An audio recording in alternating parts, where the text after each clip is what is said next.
Hey man. Hey man. What was that? You ever? Hey man.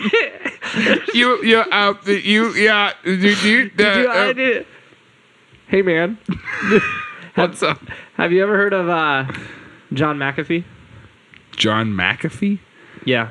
My one of my mentors in high school is John McAfee. Is that the same? I mean, I don't think so. Okay. No. I'm not gonna lie. There's McAfee? a chance that this guy at some point in his life came and mentored some high schoolers in Mount Vernon, Missouri. Yeah, a suburb of Springfield. Oh my god. No, John McAfee. Yeah. Does he have anything to do with? There was an antivirus software called. Yeah. Mm-hmm. He is the antivirus. Gosh dang it. Okay. I just hate your face. I hate that you go, yeah. Keep going down that train. Yeah, keep. No, yeah, he actually is. He's the antivirus. Okay. He is the antivirus. He gets injected through the CD-ROM drive. Yeah, and then he's in your computer. And then he's in the like, computer. Virus! So yeah, that was my mentor in high school. He would speak to me through the speaker of my laptop sometimes. He popped up like a little paperclip, and he would pop up. You've met him.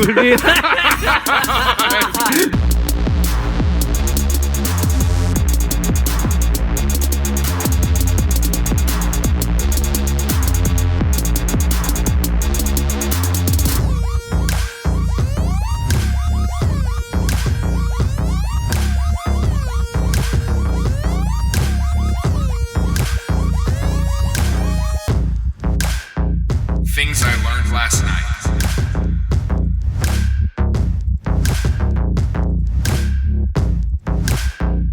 Tilling it. That's exactly what he looks like. He'd be like, "Can I help you?" And I'd be like, "John McAfee, hi."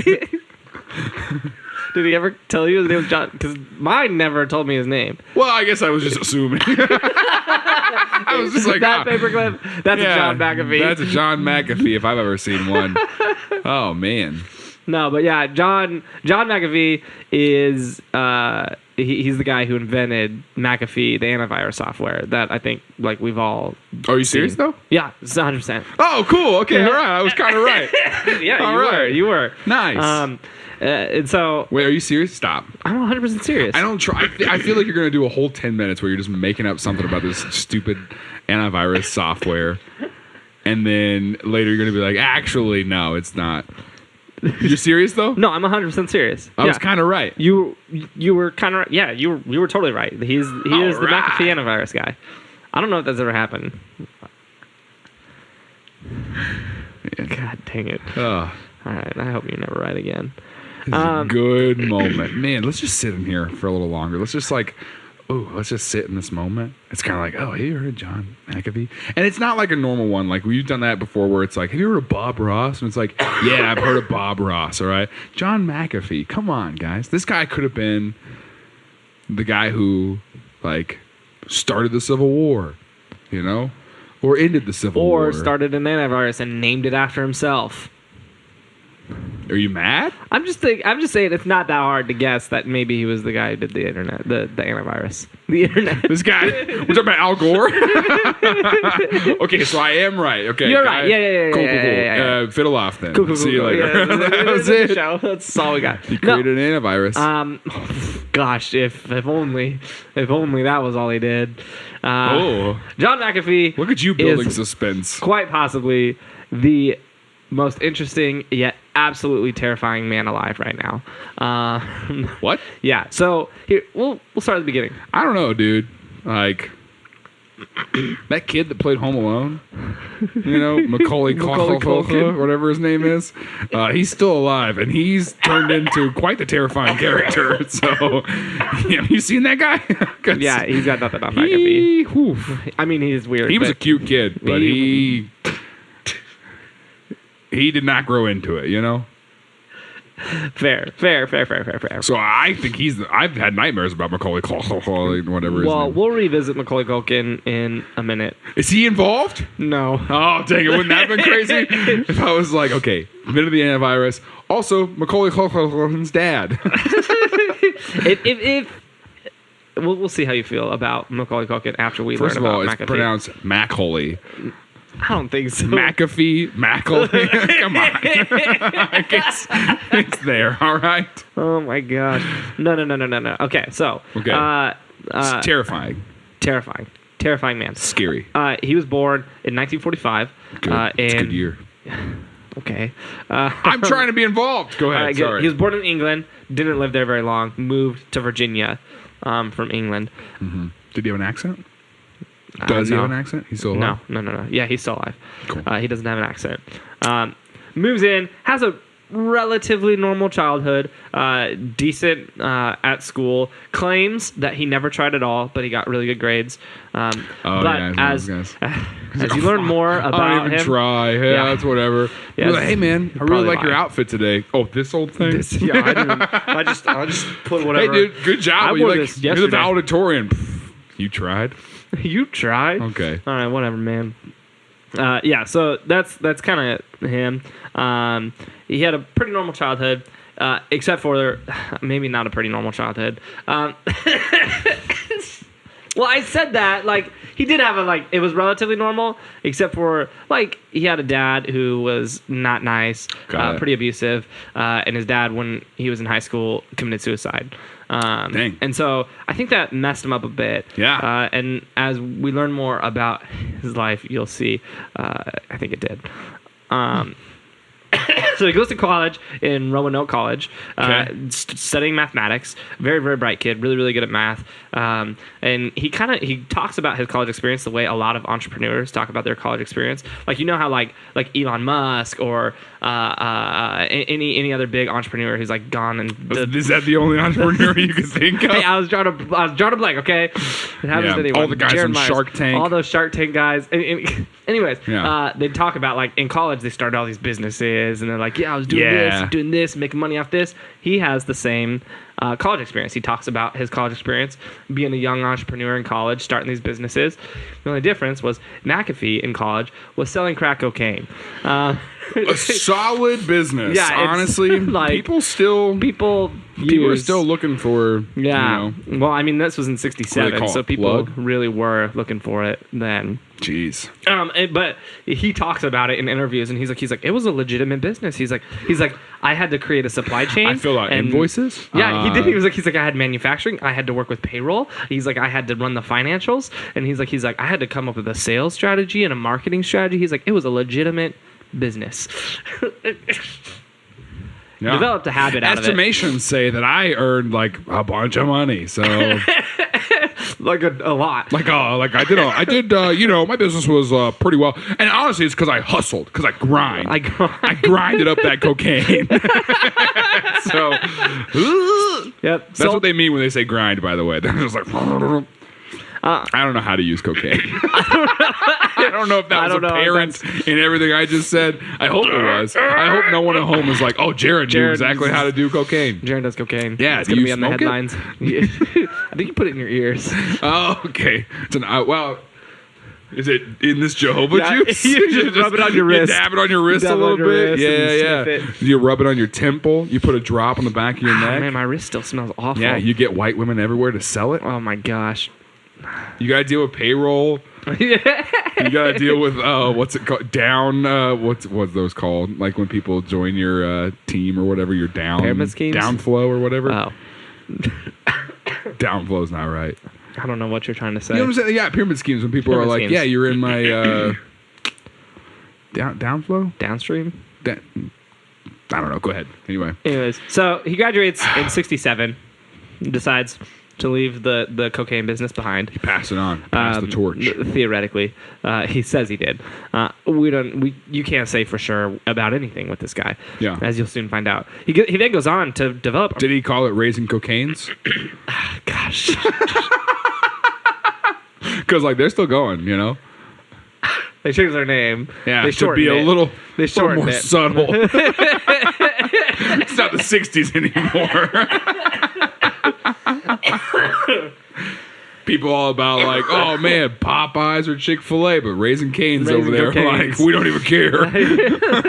Yeah, open up those chicken. Like we're living in the future, baby. Wait till you see what's in our chicken. Have you tried our mac and cheese? It's pretty powdery. They don't have mac and cheese. You been to Raising Cane's before? I actually have never tried. They have Raising Cane's. 3 menu items: What is it? chicken, fries, and coleslaw. They literally just got a chicken sandwich not That's too long very ago. simple. Yeah, I like it. The Raising I don't Cane like it. sauce is pretty good. Is it? Yeah, I don't know actually. I only eat at Chick-fil-A. I got attacked by a lot of fans for the Popeyes thing. Anyway, go ahead. It's I'm just afraid. Well, you're lying. I've seen you eat at other places. Yeah. I've seen you eat at Applebee's. I've seen you eat at Buffalo Wild Wings. I've seen you eat at Panera. I've seen you eat at McDonald's. I've seen you eat at a lot of You places. seen me eat McDonald's before? Yeah. I've seen you eat at Subway. Are we gonna keep going? Go Trying to ahead. think of other places I've seen you eat at. You can't think of one of the main ones that I go to? Chipotle. Okay. What else is there? Hold on. Give me a second. You're looking at me like there's another one. Yeah, there is. I've seen you eat at Zaxby's. Okay. I've seen you eat at... there's Is your another brain main just one? having a whole eclipse right now? I mean, we're Chick-fil-A, but I mean, we're not talking about just that. Is your brain blacking out like the sun does in an eclipse? Oh, Waffle House. There you go. Yeah. I've seen you eat at Waffle House. We ate at Waffle House during the solar eclipse is what I was trying It to... was pretty exciting. Pretty dope. Waffle House is one of the best places to watch a phenomena happen because the people there don't understand. The people there are like, whoa, man, my shift is over. Like, it's dark See you later, outside, boss. dude. It's dark now. I gotta go. It's nighttime, Where's man. the night shift, I stayed people? here way too long. Wait a minute, it's back. They're like, whoa. That was the fastest Whoa. night I've ever seen. Man, I should not have had Raising Cane's earlier. 'Cause they did not get it at all. They were like, how does this even work? This doesn't make any sense. Gosh.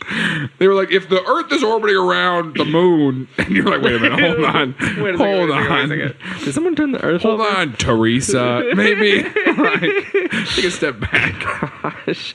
Anyways, so McAfee, after graduating college, puts together this pretty impressive resume. Spends a couple years like jumping through companies. Yeah. And so probably like 5 or 6 years.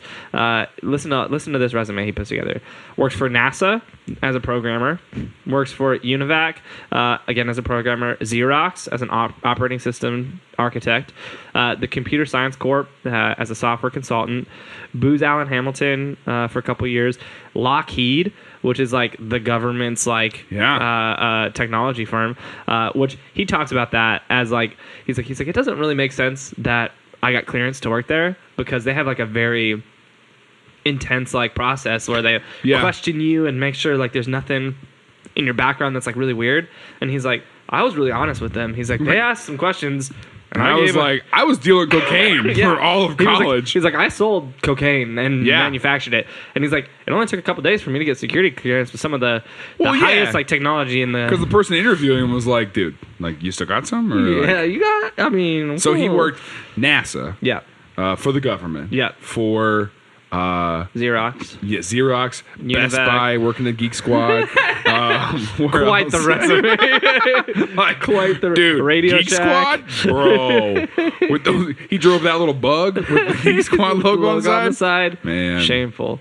Khakis, the blue polo. Gosh, yeah. So he puts together a pretty impressive resume, and then one day while he was working at Lockheed, he gets a copy of the brain virus to like examine it and see if he can figure it out.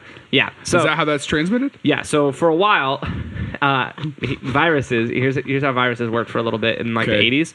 They would latch on to floppy disks because the internet wasn't like popularized yet. So they'd latch on a floppy disks, and you would put a floppy disk in your computer, and then you would get the virus. And then you would next time you would put a floppy disk in, it would latch onto that disk, and if you put that in another computer, then that computer would then get the virus. So that's how viruses were transmitted.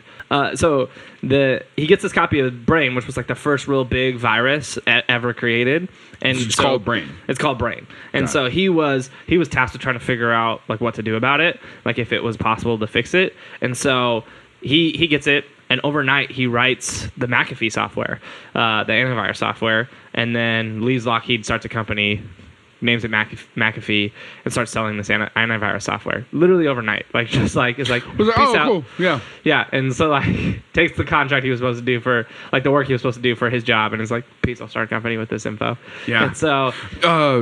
John, you have a deadline for next Wednesday. Get somebody else, dude. They're like, we're going to make you do this. I'm going to put this floppy disk in your computer. Never mind, John. Do what you're going to do, man. Whatever you need to do.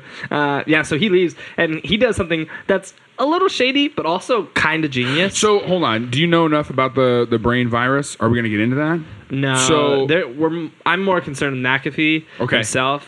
I didn't know if you knew, like, the brain virus, was that similar to the way the malware works now, where it's sending information somewhere? No. Or was it literally just to ruin it just kind of the point was to multiply it and to just kind of mess up people's computer. There was no like hive, like no like multiple computers sending information somewhere. That's something that would happen later. That was just somebody being like, yeah, I was going to mess people up. Yeah, pretty much. That sucks. Okay. Yeah, and so that's kind of what viruses were for a little bit in the very beginning. Eventually, it became like they were stealing info. Like, a literal like troll. Yeah, pretty much. And then it became like, wait a minute, we can use this. Yeah. Interesting. Okay. So go ahead. He figured out a way to fix it, made the antivirus software, and then his strategy with it is a little shady, but also pretty smart. So what he did was he made it... Gave everybody the brain virus. No. That's a good strategy. That's an interesting strategy. He's like, hey, listen, I can tell you where to get that fixed. Yeah, I can fix that for you. And actually, I'm the only person that can. It's just going to be $4,000. Well, he gave the antivirus software away for free. Like, individuals could just pick it up. Yeah. It was free. But... How was it on a floppy disk? Yeah. Yeah. But here's the catch. Corporations were charged for using the software. And so an individual could get it. Yeah, an individual could get it for their own personal computer, but if they wanted to put it on their corporation computers. Year is this? It would have been in 87. Okay. Yeah, and this is 20 years after he left college? Yeah. So he spent quite a few years in the professional It's never too building. late to just, quit your job and start a new one. Start something else. And so if you're on your way to work right now and you just need some encouragement to get through your day, quit your job. That's my encouragement. It could work. Find a floppy disk and get started, Just get a new start. But yeah, so he started his goal was people would get this for free, and they would use the antivirus software. They would love it, and so they would take it to their businesses, and then their businesses would have to pay for it. Yeah. It also was fine print, so a lot of people would get it and then install it on all their work computers, and then the business would have to start paying for it. And so it was like a little tricky thing that people do today with your data. But it was a trick to make a lot of money. So the company was hugely successful. Blew up, got really, really infamous almost for the antivirus thing. He becomes this almost like... so he was the first antivirus. Yeah. Like his was the first. Mm-hmm. Very quickly, a bunch of others came into the market, but at this time, he would have had about a 67% share in the market. Wow. So he was like the leader in antivirus software, and he became like this antivirus evangelist. He was always on the news, always on doing interviews and press engagements, talking about viruses, how to protect you, and here's how to save things. And so the company was in this kind of lull period for a little bit until this other big virus came out in the 90s, and he went and he pushed the heck out of this virus, talking about how 90% of computers that exist are going to get hit with this virus. Just fear mongering, really. Right. And there was no basis for it. Right. It was a publicity stunt. Yeah. And it works great. Tons of people go probably made the virus. Could have. He really could have. Yeah. And so then tons of people go get the McAfee software. McAfee just skyrockets in profits. Absolutely skyrockets. And then it comes out 20,000 computers were actually affected by this virus that came out. And so everybody gets really mad. Yeah, they're like, what the heck? Yeah. And so he's like, deuces. And he just sells the company, sells all his shares, makes $100 million off of it. And just pieces out. And this is where McAfee's life starts to get a little interesting. He goes and he just buys, he does your typical millionaire lifestyle thing. What year did he sell it? Let me see. It would have been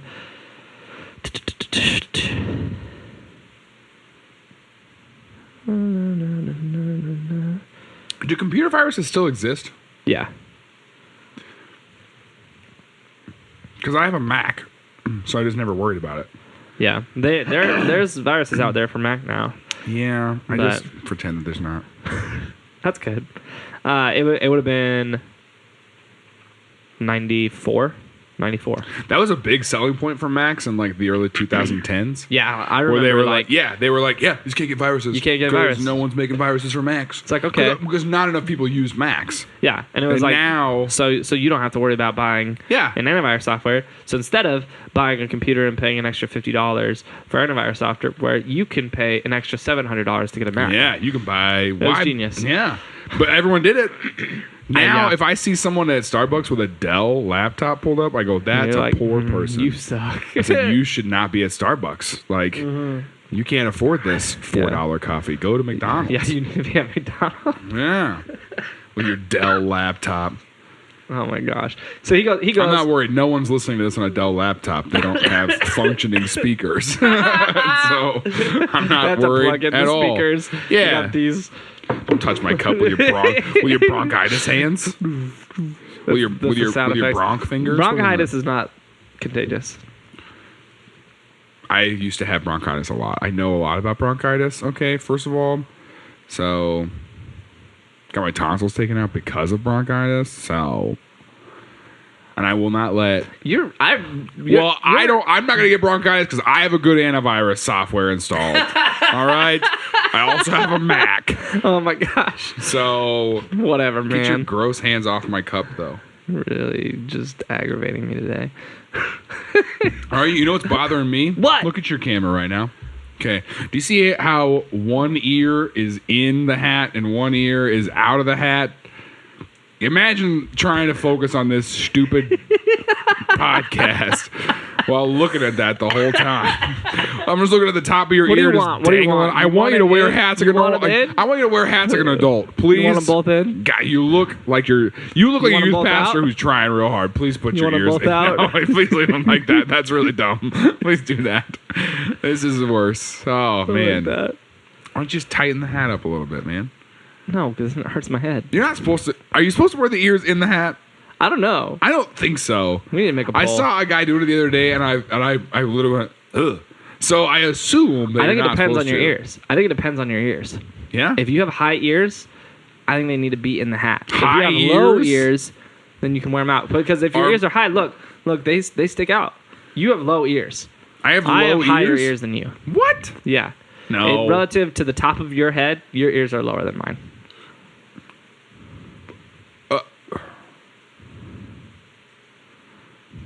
Are you picturing your head? Is that what you're I don't know what I look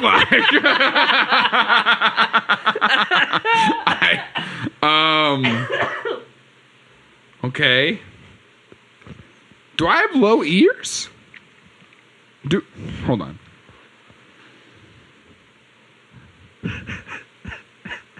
Now cut to Tim. Now cut back to me.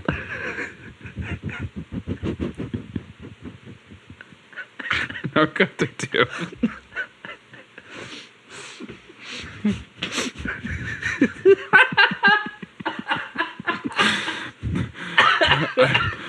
I guess when the song said, "Do your ears hang low?" Oh my gosh! I should have said yes. Me. Mine. Do your ears hang low? Yes, they do. Mine do. Mine do hang low. They don't like. They're just set low. What? Yeah. I don't know. I have noticed watching back the footage from these things, just like how I'm just larger than you are. Like just not even like, oh, you're a big guy. Like my head, the skull of my head, is just massively larger than yours. Yeah. Yeah. If we were living in like caveman times, I would kill you so fast. If in like 2,000 years we both were dead and buried somewhere, but like not in like a grave, so people would like accidentally dig up our bodies, they might think we were a different species. Would be like, this is evidence of evolution. Look at this. This is the Jaron Lapod. What would you be called? A Jaron? You're a Jaron. I'm a Timosaurus. They'd be like, it's weird. They're very different. You can tell. Are these humans digging us up? Because they're looking at us and they're going, like, this is a Jaron. Yeah. Yeah. This one had wings. Yeah, like, isn't that crazy? If you look at the shoulder blades. We actually have video evidence of these two in the same spot. Yeah, and it's crazy to think about them existing in the same timeline. If you're a scientist watching this 2,000 years from now. I'm a Timosaurus. My ears hang low. Put that in your report. If you're a scientist watching this 2,000 years from now, Jaron does have a hard time walking, but it's because of his car, not because of his biology.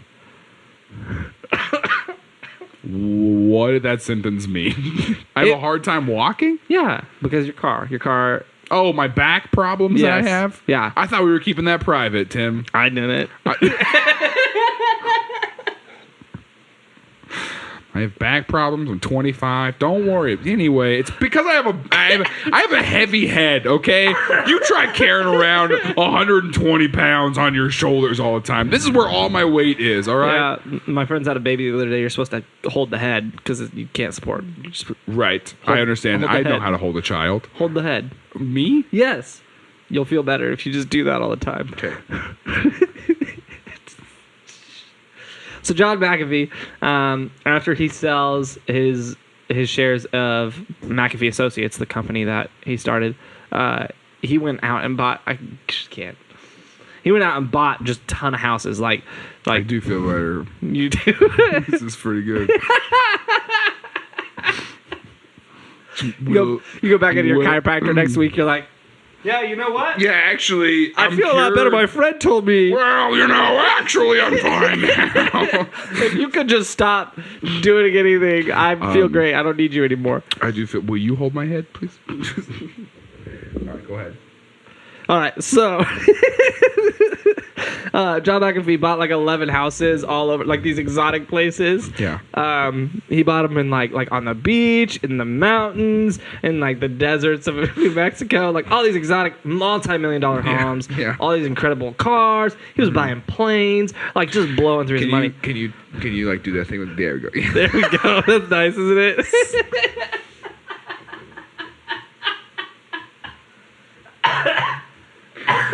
All right, so this guy is just living a good life. Yeah, he goes on a spending spree. Bought a bunch of houses.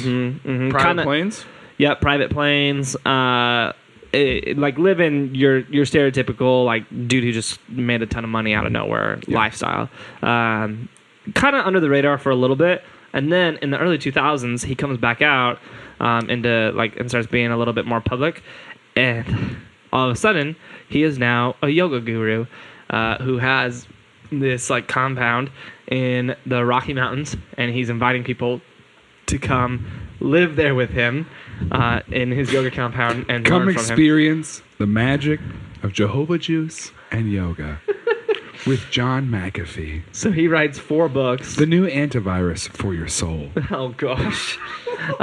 He writes 4 books in this period. The Secret of the Yamas. I don't know what that means. Yamas? Is that how you... Yamas? Yamas? I don't know. Into the Heart of Truth. Beyond the Cities. I don't know enough about yoga to be talking about this. And The Fabric of Self. And a lot of people accused him for starting a cult during this time. Oh, good. That's good. Good. Yep. I do love cult leaders. Because he just had a bunch of people living in this like mansion with him, and he would just teach them yoga. And there's like footage of him in it, and he was like really focused a lot. Oh, I saw that Wild Country on Netflix. That's no. I didn't realize that was the same person. Same guy. No. Bhagwan. What? Bhagwan? No. Yeah, the Bhagwan. What was that girl's name? The lady who ran it? Mulan. Mulan Bhagwan. No. Her name was like you thought that was really funny. I did. Yeah. I thought it was a little offensive, so. It's so hard for me to cough right now. Anyways. Mulan Bhagwan. It's so funny. And so everyone's like, he's doing this call. It like focused, all his stuff focused on like selfishness, and so he's trying to help people to not be selfish. But like you watch him, and it's like he's talking about like everyone around you is too selfish, and so you need to tell them to quit being so selfish. It's kind of and so he's like they suck. We're the enlightened ones. Yeah, you know, I've never heard people talk like that before. So neither have I. But yeah, so he does that for a few years. Isn't really hurting anyone, but everyone's like, it's kind of he's kind of weird right now. Like John McAfee's kind of weird right now. Yeah, he's going through some time right now. Yeah, he's going through some things. Like he's getting a little weird. And then a couple years after that, he's like, yeah, that was a weird phase. He renounces all of his books out of nowhere. Stops doing the yoga stuff. He's like, yeah, these books are dumb. Don't read them. It's a waste of your money. Buys a house in the desert in New Mexico, and builds this like this resort attached to his house. There's like a restaurant, and like places to like stay, like a little hotel. Okay. There's like this internet cafe, and then like 10 hangars, and airstrip, and buys a bunch of planes, and to put in the hangars. That makes sense. Yeah, to put in the hangars. You can't just have 10 empty hangars. You can't. And so he then goes on this thing where he wants to start this new sport. And so the concept of the sport, it's like adventure flying, I think is what he called it. Okay. And so he got all these hang gliders, and so the point, they were like motorized hang gliders, so they could take off on their own, and you would get them to altitude and just hang glide and explore the desert. And like the point was to like fly through the cliffs in the desert and like explore things hang gliding. That was the sport. Okay. I don't really know if you can call it a sport because you don't win or lose. Or that's not how sports work. That's not the definition of a sport. I'm pretty sure it is. Okay. It's my definition. Anyways, so well, I mean, like we let kids play soccer without keeping score. We still call that a sport. No, we don't. Some people do. We do not. The people who do bring carrots for the after game snack, and they suck. And that's trash.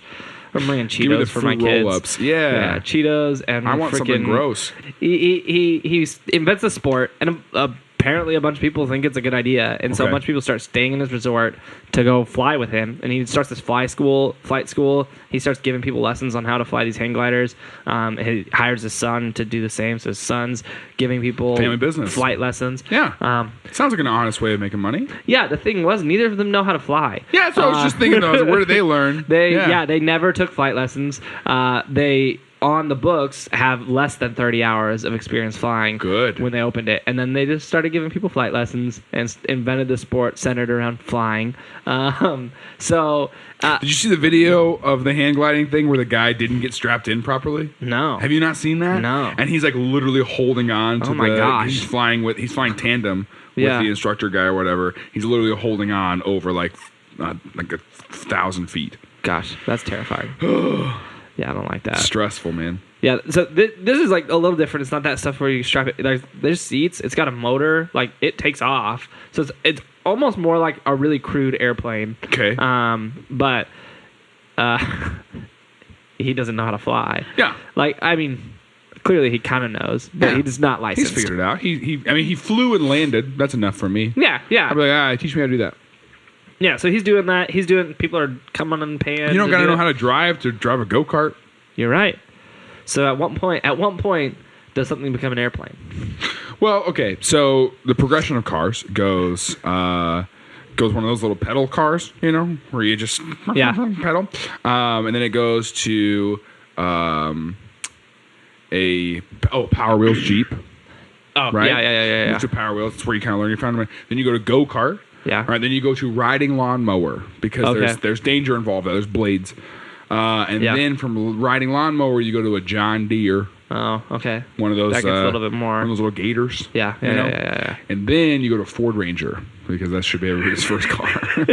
Because it doesn't really count as a car. Yeah, because it's barely a vehicle. Yeah, it doesn't really work. Yeah. And then from there you can go to whatever dumb car you drive. It's a real car. Yeah. What is that with planes? So with planes, it goes. All right, hear me out. It goes just like jumping real high on a trampoline first, right? That's your first experience of flight with that feeling, I'm flying, and then it doesn't last very long, right? And then it goes from jumping off your roof to the trampoline. Oh, that's dangerous, crazy. but every kid's done it. Yeah. And then it goes to trying to make a parachute out of your bed sheet. Okay. Yeah. Yeah. And then it, from there, it's probably next step hand glider. So Yeah. What about the like squirrel suits? that's like pretty advanced. That's like, Really? those are scary. That is crazy I stuff. would do those in a heartbeat, though. You That'd would? be so fun. Oh gosh, I don't think Yeah, I would. I don't think I would be allowed to with my body type and body mass, but I would attempt. I would probably jump off and just go like just straight down. Now, class, at this part of the museum, you'll see the geropods. The geropods, you can tell, they were never able to wear the squirrel suits. But over here, you can see the Tyrannosauruses. They wear squirrel suits all the time. Why has it got to be comparing both of us? Because we are in the museum next to each other. We already have been over this. I just didn't know that you were able to fly on the squirrel things. Okay, well, when you said you couldn't, it implied that I could. Did it?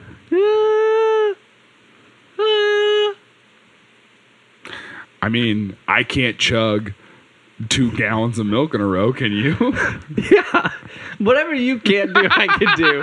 And vice versa. Okay. Anyways. I can chug 1 gallon of milk. Just chug it. Gosh, I hate that. 2% though. I'm not one of those like whole milk people. Fair. Anyways, so this is... So they just started giving flight lessons. They're giving these flight lessons. Yeah. And they take a turn for the worst. Because one day, while McAfee's son is out giving some flight lessons in these hang gliders, he's got a tourist with him. And it's the point where like now he's actually able to fly. And his son is in the passenger seat. This is sad. The pilot flies into a cliff and dies. It's like some tourist flies into this cliff and dies. And so now McAfee and his like resort is now facing wrongful death charges. And they're like, wait a second. Did his son live? Yeah, his son survived. Oh, interesting. The pilot died. And so now they're in this like wrongful death lawsuit. And everyone's like, wait a second, so you don't know how to fly, but you're doing like these flight lessons? And they're like, that's not okay. And so he's getting like this slew of lawsuits. All of a sudden, now that it's coming out that he doesn't know how to fly, he's trained a lot of people. All the other people who came and like flown there are starting to open up suits against him too. They're like, you put us in danger. In risk. And so while that's all happening, he is thinking, everybody is trying to sue me because I have a lot of money. He's like, they think that they can make some money off of me. So he's starting to do all this like legal stuff to kind of just hold the like wall. Like he's just holding.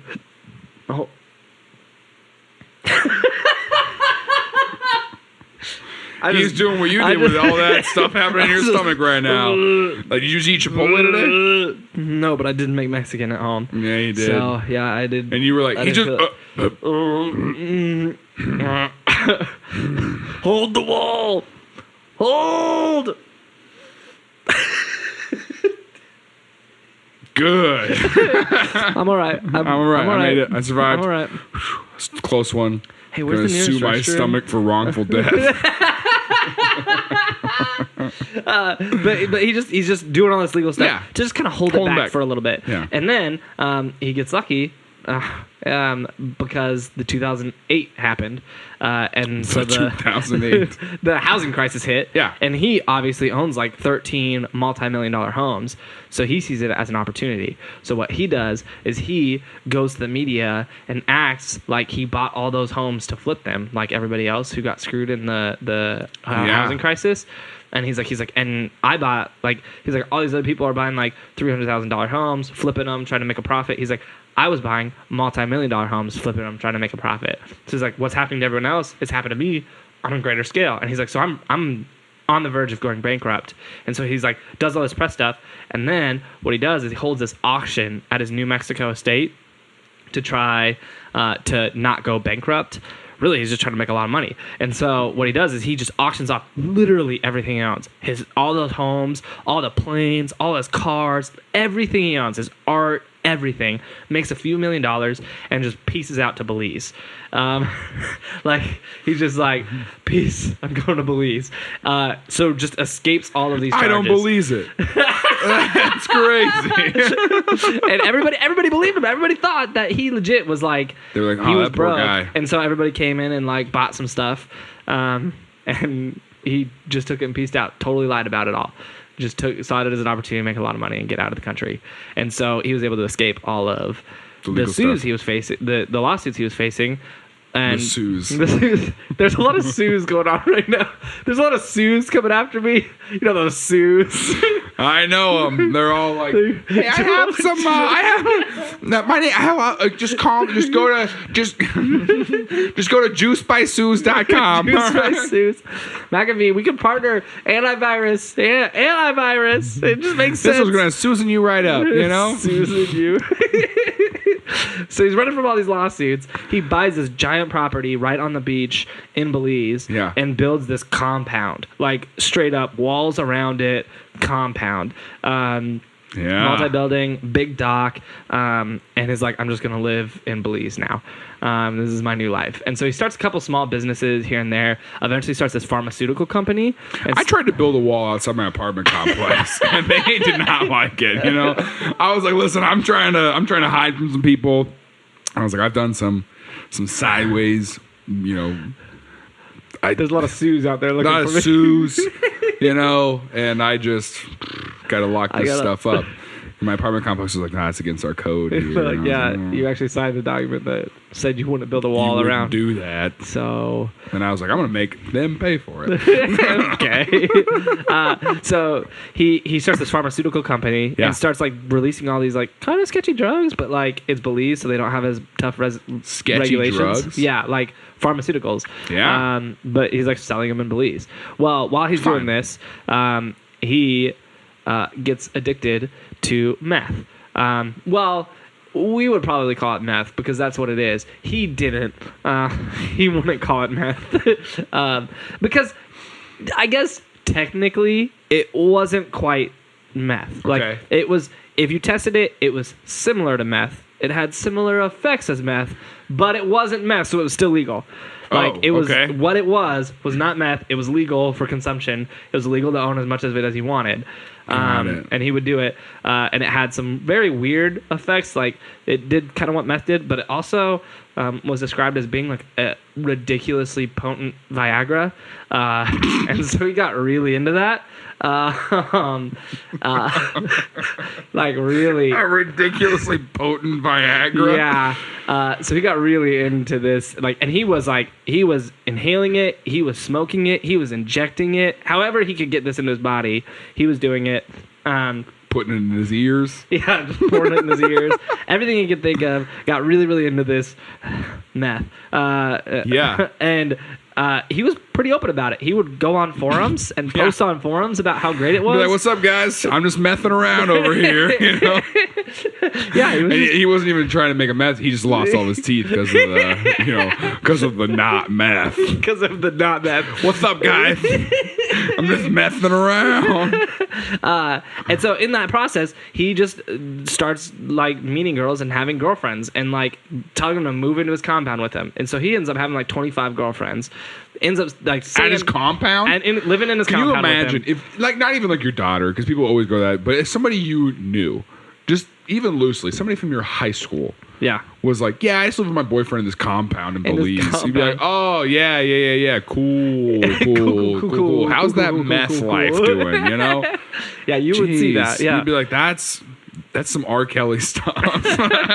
He starts talking about it. He like in interviews later on in his life, he was talking about it, and he's like, yeah, every single one of them tried to kill me at one point. What? And he was like, you would think. He's like having. He said this, to be fair, every girl I've dated has also tried to kill me, so I get that. You know. He said you would think dating 25 girls would be great, but he was like, but it's not. He's like, they really didn't like each other. And 24 of them try to kill you, and then one of them tries to kill the other 24. It's like a really rough thing. Yeah, so but you marry that one that tried to kill the other ones. So it was really awful. Like the one. lifestyle he got in, it's just really just bad and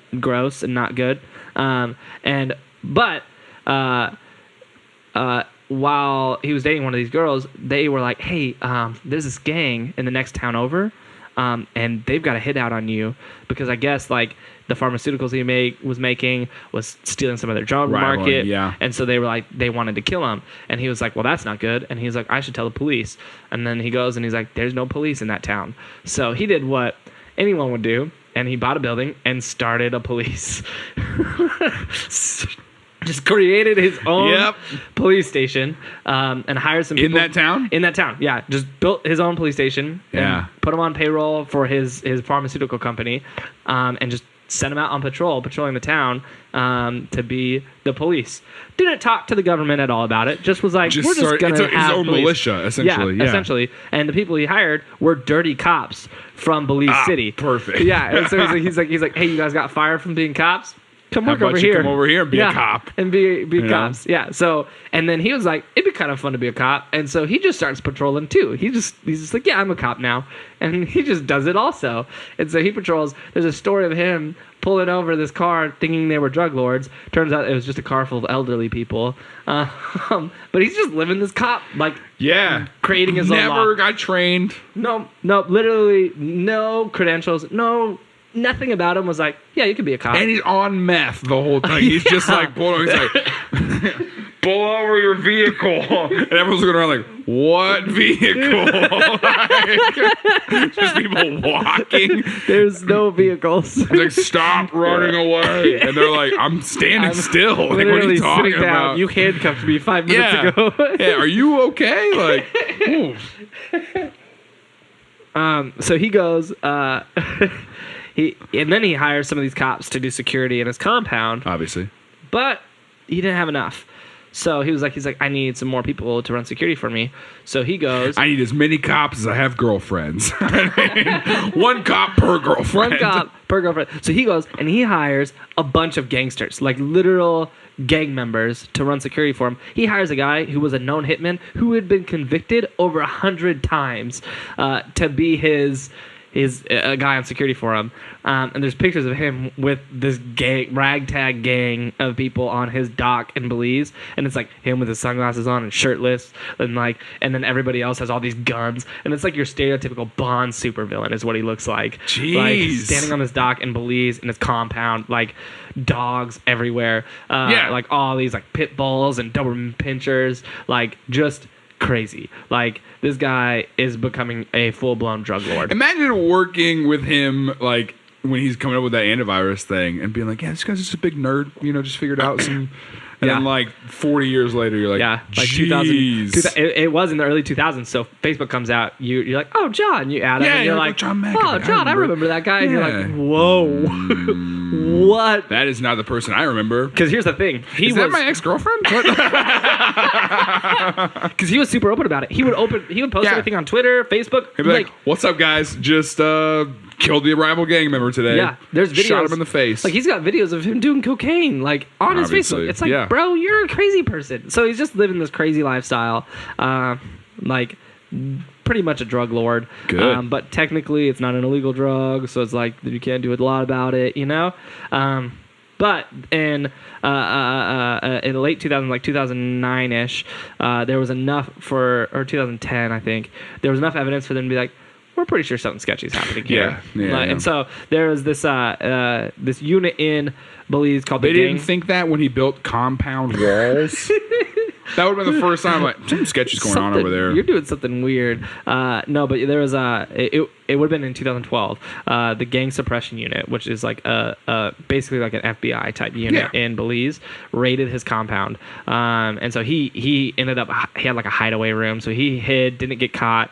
But they like seized like $20,000 worth of cash that they found hidden all over the compound, which isn't as much as I would have expected, but. Tons of guns, tons of like knives and other weapons. $20,000? Yeah. I would have expected more. Yeah, but it was all in those gold dollar coins, right? So I mean, like, how many can you fit in a house? He didn't want to carry around those dollar bills. Yeah, and they're heavy. So he got those coins that they rolled out in 2006. Gosh, dang it! You know that they rolled those out in 2006. Do you know? Here's a fun fact that I've learned. Oh my god! I'm kidding. Tim told me all about this before we recorded. I hate you. And so. he gets taken a little while later. He gets picked up by the police out in public somewhere. He gets taken in for questioning. Police? No, it was the gang suppression unit. Gets taken in for questioning, but then they're like, we can't really get him on anything. Like, there's no laws he's breaking. He's got this meth-like substance, but it's not meth. Right. So they let him go. They were like, yeah, we don't have any real evidence on him, so they had to let him go. But they're like, he is sketchy. Yeah, he's pretty sketchy. So he was like, now he's super paranoid. He's like, the government's after me. He's like, they want to kill me. He's like, they're just looking for the right opportunity to do it. And so he starts trying to move things around to be safe from the government. So he develops a strategy that is very weird. Instead of living in his walled compound with his guard dogs and his security, he decides to move into this beach town. Oh, I wish. Oh. He decides to live in a tent. No, but maybe this is worse. He moves into this beach town, in this retirement community right on the beach. Yeah. It buys a house. It's basically like a suburb, is what it is. And he's in this neighborhood where he used to be in this compound on this property all by himself. Neighbors are miles away. He's now in this beach town, where his closest neighbor is like 50 feet from him. Yeah. And it's also a tourist beach. There's like a condo right next to this neighborhood. Okay. So there's a bunch of tourists on the beach all the time. The thing is, he wasn't the only one who moved there. He also moved there with his 25 girlfriends and his 14 guard dogs. So like pit bulls, Doberman Pinschers, German Shepherds that he just let walk around like some people let their cats walk around. And so there's reports of like his dogs on the beach at night roaming the beach in packs and just attacking people. Like they would just be in a pack and they just attack people and then they'd go do something else and then attack someone else. Like just these vicious dogs. Little street wolves. Pretty much, that he would just let roam around, do whatever they want. And also his unit of gang members that he would just have protect his house. And so they would sit on his property line with shotguns and rock the beach with M16s. And at night they would like shine spotlights in people's eyes and like interrogate them on the beach. Like terrified tourists, terrified all the neighbors. Yeah. So the neighbors were like not happy about this. Obviously, it wasn't good for property value. Yeah, it's against their HOA. Yeah. So it actually went all the way up the chain. Like the mayor was getting letters about it, trying to evict him because they really just didn't like having him there. Yeah. And he was super bitter about it. He's like, I'm not hurting anyone. He's like, I'm just living my life. Yeah, I'm just over here doing not meth. That's what they called it. I'm just doing not meth. What do you got in there? Not meth. I'm like, all right, can't argue with that. Meanwhile, John McAfee is super paranoid that the government's trying to murder him. Yeah, like, obviously. He's like, the government's gonna murder me. And so really, really paranoid about it. And one of his neighbors, who is a few houses down, but is pretty frustrated about the dog situation because he really, really liked this like diner that was right on the beach. Now he can't go there because there's a pack of dogs. He would have to look through this pack of street wolves to get there. And he's like, he couldn't go. And so he was pretty upset about it. He was a retiree. He like saved up his whole life to get this really nice, his dream home on the beach. Yeah. And was excited about it. And John McAfee comes in and ruins it. And so this guy's like, John McAfee became the virus. He's just moving around from place to place. Oh my gosh. Infecting New Mexico. Yeah. Infecting Arizona. Infecting Belize. All of it. All of Belize. I mean, that's actually a pretty good comparison. Yeah. He became the... Anyways, so this guy gets fed up enough that he goes to confront John McAfee, the dude who's got like 15 security guards and guard dogs. Well, he goes and he like basically tells him off and it's like, you need to do something about this. Like, this isn't okay. You're scaring away all the tourists. You're scaring all your neighbors. Yeah. Like, I just want to go to my freaking diner. And John McAfee pulls a shotgun on his face and is like, get off my property. I'm going to blow your brains out. And so this guy, his last name was like Fall or something like that. Greg Fall. Greg Fall goes home and like talks to a bunch of neighbors. He's like, we'll take care of this. He's like, we're going to solve this problem once and for all. But doesn't really like, he's like kind of cryptic about it. Yeah. Word gets back to John McAfee that he was saying that. John McAfee's like not okay with it, but doesn't really know what he's doing. Well, a couple days later, this boat pulls up on McAfee's dock, and a bunch of cloaked figures get out of the dock. So John McAfee panics. He goes into his like hideaway room, and I don't know where his security guards were or what they were doing or why they weren't involved, but John McAfee comes back out of his his hideaway room to find like all of his dogs dead, and they were like convulsing on like his living room floor, and he had to put some of them down. And so John McAfee was really mad. He still didn't blame this other guy. He blamed the government. He was like, the Belize government came and killed all my dogs because they don't like my dogs. And so he posted that on Twitter too. He's like, they killed my dogs because they don't like my dogs. Can't believe my dogs are dead. Missed my dogs. He just kept saying it over and over. All dogs go to heaven. So he flips out, obviously, Yeah. like real mad, but is not blaming Greg. He's blaming the government. Yeah. Most people are like, I'm pretty sure Greg did that. Fall pretty did sure this. Greg did that. You know, I don't want to name any names, but that guy you put your shotgun in his face, Greg Fall. The guy who's like totally always saying he hates your dogs. The guy who's been posting in the community HOA and just being like, I'm going to take care of this. I'm going to take care of this. I just want to go to the diner.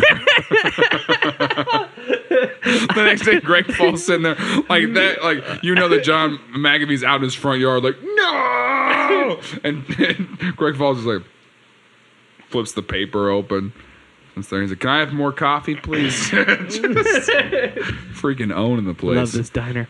No, yeah. So, well, here's the twist in that story. A couple days later, Greg Fall is found dead in his living room with a bullet in the back of his head.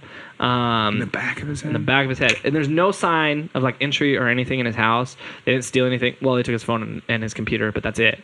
And so it was like pretty clear that this was like a hit put on him. Needless to say, John McAfee became the like number one suspect. Yep. So John is like, well, the government's still after me, obviously.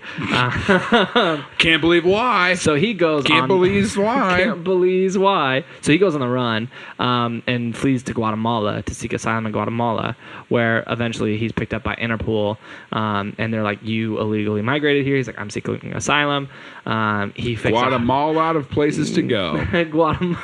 I hate that. Well, it took me a second, so. And they're like, nah, like we're gonna deport you back to Belize. And he's like, no, like, no, please don't. No, Belize. I'll go back to Arizona before Belize. But he to buy himself time, he fakes a heart attack, and then his lawyer was able to fly in and pull some jujitsu and get him to be able to actually seek asylum in Guatemala and stay, so that way the Belize government doesn't get him. Eventually he did get deported. But good. John McAfee has his own way that this whole event turned out. He tells the story very, very differently. In his new book. John McAfee, one of our sponsors, the Tillin Podcast. You can buy his book, You Better Belize It. Available on Amazon Prime. He tells the story that shortly after Greg Fall died, his house was raided by the GSU. Didn't happen. Sure. But claims they did. And he goes out in his backyard in the sand, buries himself in the sand, and puts like this box over his head so he can still breathe, but lays in the sand. And I guess somehow can see out of his buried hole that he dug himself into, and watches as the GSU digs up all of his dogs and cuts their heads off. That's the story he tells. And then he says, after they left and the coast was clear, I knew I had to flee to Guatemala. So after they left and the coast was clear, I got out and tried to sew the heads back on. Because I thought, no. I thought if I just put their heads back on, they live again. While they were searching the house, he tweeted some pictures of them. And he's like, the GSU is raiding my house right now. Someone help. No, they were raiding my house, but I was out on patrol because I'm a real cop. Catch me on live PD. Live McAfee. No, so then he's like, he grabs his favorite girlfriend after they leave, and they flee into the jungle. They camp out in the jungle for a few days. His favorite girlfriend? Yeah, his favorite girlfriend. The one that tried to kill the other 24. That's right. Okay. And so they're camping out in the jungle. Yeah. They did go to the woods. They did. I knew it was sometime. They're camping out in the jungle. He talks about it was just like the worst thing ever. He said they got bed bugs while they're in the jungle. Makes sense. And eventually he jumps. No. This is my favorite part of the story. Bed bugs. Why do they think that? Because of the sores? But that's the meth, man. That's like it's not true. It's a made-up story. No, you're right. Sorry, I don't know what. I'm getting caught up in the details, but the whole thing's a lie. So he goes and he starts doing surveillance on the GSU. GSU couldn't care less about him right now. They're like, yeah, he didn't do anything wrong. Like the police are looking for him because they think he did this murder, but the GSU is like, yeah, he didn't do anything wrong. Eventually, in this whole process of him fleeing the government, the police were able to like check the alibis of all of the people he would hire to hit, and they're like, yeah, we don't think John did it. We think it was someone else. And so he gets like wiped clean, and he's not a suspect anymore. Yeah, but he still thinks that they want he wasn't even worried about the police. He was more worried about the GSU. He's like, they're Golden trying to kill State me. University. Yeah, they'll get you. And so he starts going on this surveillance mission of the GSU, according to him. So now he's following them around. Pretty sure this didn't happen. Yeah. But he claims he gave... This whole time, he's still buried in the sand outside. He's sitting there, and he's like, okay, grab my favorite girlfriend. We go to the woods. All right. He's just like, he's living it out. He's living it out in his head. Like, follow him around. Yeah, I remember that. I remember following him around. And then I also remember that I snapped my fingers, and a giant elephant fell out of the sky, landed on one of the main guys, and I killed him. Right then, right there, I killed him. And I watched from my box in the sand. My sandbox, if you will. I watched him from my sandbox. I said, that's for my street wolves. Oh my gosh. I just really want like an action movie poster.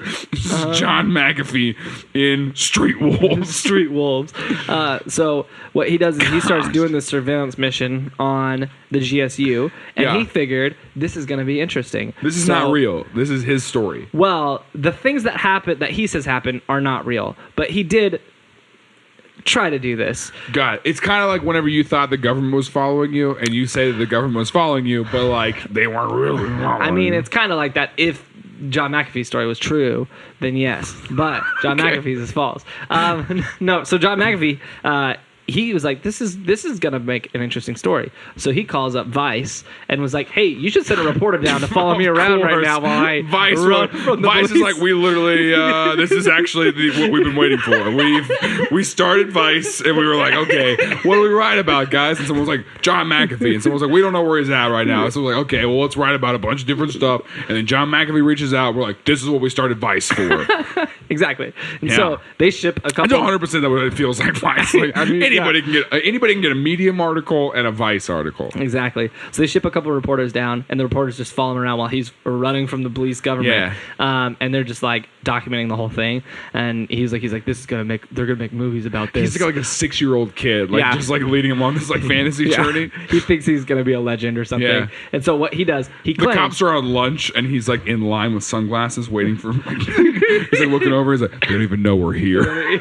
That's actually pretty close. And then it cuts like they're making a documentary of it, you know. And he's like, they don't even know we're here. And it just cuts straight to one of the detectives. Like they're just like, yeah, we knew he was here. Knew he was there the whole time. He's been following us around for weeks, but we don't know why. It's been kind of odd, but anyways, So they most everything that he says happened in this turn of events, Vice is like, it didn't happen. They wrote that at the bottom of the article. They wrote it all out, and they were like that whatever that TV show is where the guy goes, not this time, friend. You know, like I don't know what you're talking about. It's completely made up. So fabricated story. He claims he got 20,000 laptops, donated it to the GSU, and they all had viruses on them, so it would send all the data that they were putting back to him so he could monitor everything they were doing. Yeah. And then he would have, he had the camera and the microphone, and so he had this, control center in his compound in Belize, back where his compound was, where he had his team watching everything that the GSU was doing and reporting information to him, so he knew everything they were doing. Not true. Because honestly... But what if it was? Because really, if you thought this organization was chasing you down to try to kill you, why would you just walk in and be like, hey, I bought you guys 20,000 laptops. 20,000 laptops. That's they're like, probably not going to use these. Yeah, what's on the laptops? John McAfee? He's like, only my antivirus software. That's all that's on there. And... I put Word on there too, so there you go. You guys got the whole Microsoft suite. The whole suite. You're welcome. I mean, that's expensive. That's a pretty good deal, guys. You should take it. So then he goes undercover. He develops these handful of disguises, and he starts following their agents around. And I want to throw these up on the screen. Oh, I have seen this movie because. Mrs. Doubtfire. Oh my god, I watched that. Because his disguises, there's one of them where he dyed his hair gray, and thought they wouldn't recognize him. So here, I'll show you a picture of what he looks like. Here's that picture of him like a Bond villain. Oh, in the yeah. middle. So that's him being a Bond villain. We'll throw that up on the screen. Here's another one of one of his disguises. When he dyed his hair gray, he was like, they didn't recognize me at all. Oh my gosh. And then there's another one. It looks like he just took that silver Sharpie. I know. And then just like colored it in. Just there's another one where he's like, I'm gonna pretend to be a textile salesman. So he's like, I'm gonna walk with a hunch, so I'd be a little shorter. I'm gonna put on some glasses and a hat, and then he put some like cotton balls in his cheeks, so his cheeks would be bigger. And this is my favorite part. He put a tampon in his nose, like part of a tampon, so his nose would be thicker. And he walked around with his arm really weird. So this was disguise number 2. And he's like, they have no idea that it's me. Walked around with disguise number... Cut to the detective. It's just like, the detective is just like, yeah, he's following us around. Also, not sure what happened to his arm, but yeah, it looks like he got stung by a bee, maybe. I don't know. He should probably move out of the jungle with that girlfriend. He should. He keeps talking about bed bugs. I believe him with how swollen his face is. Yeah, he had a string sticking out his nose the other day, though. That was weird. Maybe a spider? I don't know what that was. Here's another one of his disguises. That was believable. That one, like, he looks different. Yeah. That looks like... Wait, bring that back. That looks like... I love that he got, like, 42-year-old mom sunglasses. I know, for right? sure. That looks like Tom Segura. Like, wearing a fake... It kind of does. So it's like, what's up, guys? I'm Tammy. It's your old pal, Tammy. You know? Yeah. I miss my dogs. So meanwhile, he is doing surveillance, and they have no idea who he is. Like, all right. Yeah, he's being real weird lately. I love that. And so the whole time, he's tweeting about it all, posting it all to Instagram, like not secret at all. And eventually, they end up going across the border. They illegally hop the border. And the reason why the Guatemalan government got him is Vice was working on an article. They posted an article with the picture on it, but the picture had metadata in it, which had the location. So the Guatemalan government saw that. Interpol was able to go and find them because of that. So it was Vice's fault that he got caught by the Guatemalan government, which then he faked a heart attack for real. He actually did that to get away. Eventually, his claim for asylum was denied by the Guatemalan government. He gets deported back to Belize, which then he decides Belize is not a safe place for me anymore. So he goes back to Oregon, sets up a new life in Oregon, starts a couple businesses. All of them don't go great, except for one of them called NGT, and it was like some company that did software development, but it was really just kind of a stock scheme. So basically, he came in and acted like it was going to be this big success. The stock price rocketed, and then he sold all those shares. Made a lot of money off of it. Got a lot of backlash for it. Yeah. And then he ran for president. He ran for president? He ran for president in 2015. He tried to be the Libertarian nominee. Obviously, that didn't pan out for him. He said he was going to try again in 2020. But he's got my vote. Holy cow. I've been looking for a candidate that I like, and I think I've just found him. Well, it depends. Is it John McAfee or is it Tammy? Because I vote for Tammy. McAfee. Tammy 2020. Comes out with that hair. He in 2018 he came out though. Tammy here's the thing. Here's the thing. I don't know if you'll get a chance to vote for him. We'll see. Because in 2020 he came out, or in 2018 he came out saying that he hasn't paid taxes for 8 years, and because he thinks that's against the law. No one cares. He's like taxes are illegal. He's like, I will not pay them, and I haven't for 8 years. And he's like, so peace out, America. I'm going on the run. And so he jumps on this yacht and just lives on the ocean now, and has lived on the ocean for a year, evading the government because he's claimed that the government was chasing him, and so he was trying to hide from them. Well, in July 2019, so pretty recently, they were arrested. Him and his entourage were arrested on suspicion of carrying high caliber weapons, and they were held for a little bit and eventually released. So who knows? Where's he at now? Apparently he's still just floating out in the ocean in his yacht. So we'll see if he comes back to run for president. He seems like the guy you can follow him on Instagram, and he's constantly posting stuff of his lifestyle on Can we this please yacht. just start commenting on his stuff? Like, I miss the dogs.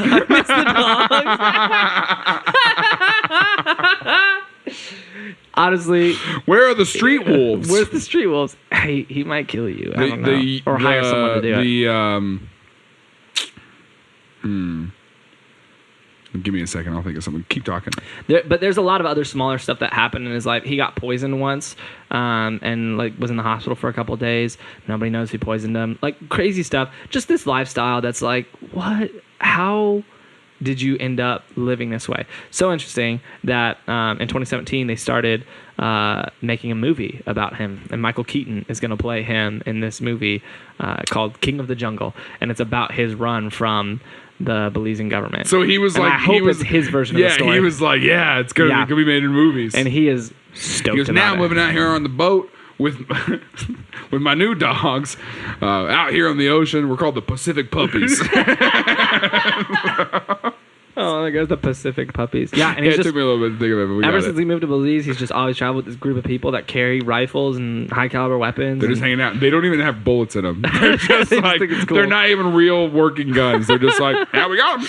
I watched a mini documentary researching for this, and they interviewed one of the guys that was in his entourage. Yeah. And they asked him about the Greg Fall murder, and they're like, did anybody in your entourage do it? And he's like, I don't know. He's like, maybe some of them might have. I could see John hiring someone to do that.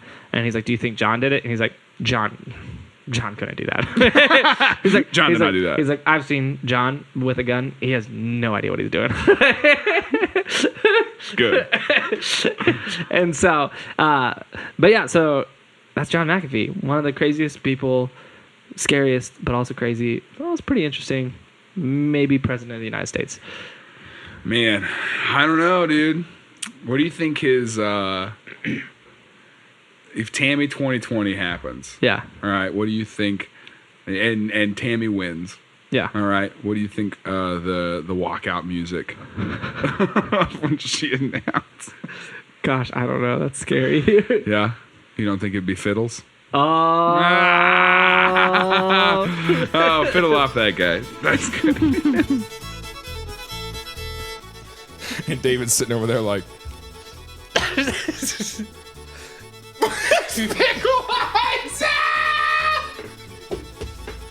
Did you say something? I can't see you. I have pickles for eyes.